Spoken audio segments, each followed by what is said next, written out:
ఒక కథకుడికి కానీ, ఒక దర్శకుడికే గానీ, ఎక్కడో ఒక నచ్చిన కథ దొరికితే, దాని ఇన్‌స్పిరేషన్ తీసుకొని, ఇంకో కథాంశాన్ని అల్లుకోవడం అనేదే సహజం.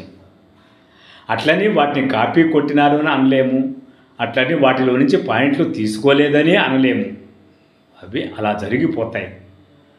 నాకనిపించిన ఒక అభిప్రాయం చెప్తాను. అది నిజమని కాదు.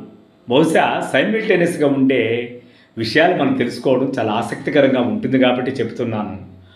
అప్పుడెప్పుడో బిఎన్ రెడ్డి దర్శకత్వంలో మల్లీశ్వరి సినిమా వస్తే, అందులో కథానాయకి రాజకోటలోకి వెళ్ళిపోతే, ఆమెను తెచ్చుకునేది కథానాయకుడు, కథాంశం. ఇక ఆ తర్వాత మణిరత్నం దర్శకత్వంలో రోజా సినిమా వచ్చింది. అందులో హీరో టెర్రరిస్టుల చేతుల్లో ఇరుక్కుపోతే, హీరోయిన్ వెళ్ళి అతన్ని అంటే కథానాయకుడిని తెచ్చుకుంటుంది. అంటే జస్ట్ ఉల్టా, అక్కడ హీరోయిన్‌ని తెచ్చుకుంటాడు, ఇక్కడ హీరోని తెచ్చుకుంటుంది హీరోయిన్. మరి తమాషాగా ఉందా? ఇలాంటి ఇన్సిడెంట్స్ సినిమాల్లో చాలా జరుగుతూ ఉంటాయి. అట్లని మల్లీశ్వరిని మణిరత్నం కాపీ కొట్టినాడు కాదండోయ్. అనుకోకుండా జరిగే సంఘటనలు మనకు కలిగిన అభిప్రాయాలు. ఈ అభిప్రాయం అవునో కాదో, నిజమో అబద్ధమో మీకేమనిపిస్తుందో మీ యొక్క కామెంట్ రూపంలో తెలియచేయండి. Thank you.